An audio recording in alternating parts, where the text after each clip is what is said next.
नमस्कार बच्चों, हिंदी कक्षा में आपका स्वागत है। आज हम आपकी कक्षा 8वीं का व्याकरण का अध्याय पढ़ेंगे। आविकारी शब्द। आविकारी शब्द दो शब्दों से मिलकर बना है।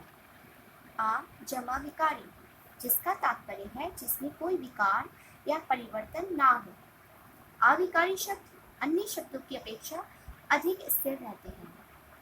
अनुवाद करते समय ऐसे शब्दों के प्रयोग को अत्यधिक सरलता होती है, क्योंकि इनके रूप, लिंग एवं वचन आदि का ध्यान नहीं रखना पड़ता है। अर्थात आविकारी ऐसे शब्द होते हैं जो कि बदलते नहीं है, जिसमें कोई भी परिवर्तन नहीं होता है। इसकी परिभाषा देखते हैं।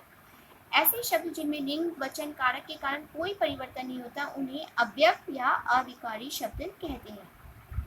अविकारी या अव्यय शब्दों के 4 भेद होते हैं। देखिए, जिस प्रकार से आपके फ्लो चार्ट में दिखाया गया है।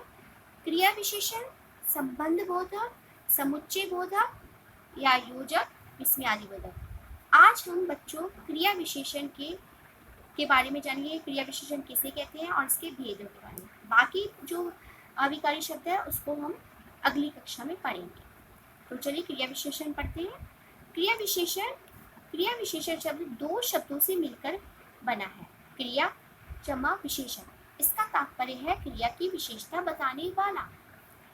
जैसे कि एक और परिभाषा देखते हैं। जो शब्द क्रिया की विशेषता बताते हैं उन्हें क्रिया विशेषण कहते हैं। जैसे सुंदर लिखना, तेज दौड़ना, मीठा गाना। जैसे कि ये दिखाया गया है चित्र में। माँ, यह गिफ्ट कितना सुंदर है। माँ, मैं थोड़ा वीडियो गेम खेल लूं। उपयुक्त वाक्यों में कितना, सुंदर और थोड़ा शब्द क्रिया की विशेषता बताते हैं। अब हम क्रिया विशेषण के भेद के बारे में जानेंगे। बच्चों, क्रिया विशेषण के 4 भेद होते हैं। कालवाचक क्रिया विशेषण, रीतिवाचक क्रिया विशेषण, स्थानवाचक क्रिया विशेषण, परिमाणवाचक क्रिया विशेषण। कालवाचक क्रिया विशेषण, जिन क्रिया विशेषण शब्दों के द्वारा कार्य की होने या कार्य करने के समय की जानकारी होती है उसे कालवाचक क्रिया विशेषण कहते हैं। जैसे कि वह प्रतिदिन व्यायाम करता है, बच्चे दिन भर शैतानी करते हैं।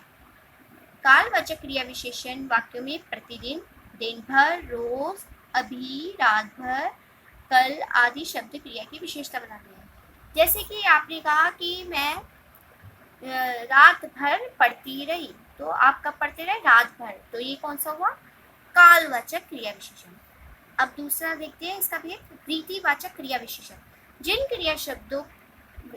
क्रिया विशेषण शब्दों के द्वारा कार्य के संपन्न होने की रीति विधि का पता चलता है उसे रीतिवाचक क्रिया विशेषण कहते हैं। जैसे कि कोमल अचानक छत से गिर पड़ी, चौंक कर क्यों उठकर बैठ गए। रीतिवाचक क्रिया विशेषण वाक्यों में अचानक, चौंक कर, अवश्य, गलत, एकाएक, झट, बिल्कुल, तक, शायद, शीघ्र, ठीक आदि शब्द क्रिया की विशेषता बताते हैं। जैसे कि अगर मैं एक उदाहरण दूं कि जैसे कछुआ धीरे धीरे चलता है, तो कछुए की कैसे बताइए, रीति कैसे बताइए, कछुआ कैसे चलता है? धीरे धीरे। तो वो कौन सा होगा? रीतिवाचक क्रिया विशेषण। इसी प्रकार से आप देखते हैं बच्चों, तीसरा हम देखते हैं स्थानवाचक क्रिया विशेषण। जिन क्रिया विशेषण शब्दों के द्वारा कार्य के होने के स्थान का पता चलता है उसे हम स्थानवाचक क्रिया विशेषण कहते हैं। जैसे लखनऊ में यहाँ चिड़ियाघर भी है।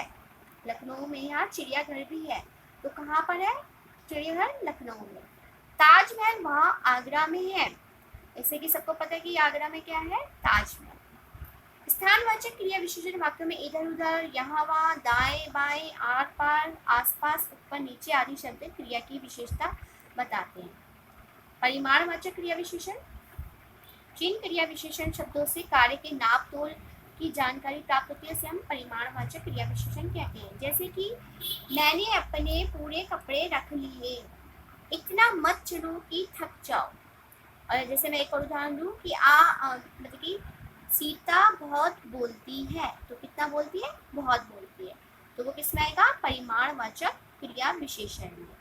तो परिमाणवाचक क्रिया विशेषण में पूरे, इतने, जितने, खूब, अधिक, कम, थोड़ा आदि शब्दों की विशेषता बताते हैं। जैसे खूब, मैंने कहा कि हमें खूब पानी पीना चाहिए, खूब पानी पीना चाहिए। तो खूब जो आया है तो वो किसमें आएगा? परिमाणवाचक क्रिया विशेषण में। तो बच्चों, हमने आज क्रिया विशेषण के बारे में जाना और क्रिया विशेषण के भेद के बारे में जाना। आशा करती हूँ आपको ये अव्यक्तकारी शब्द का क्रिया विशेषण समझ में आया होगा। धन्यवाद।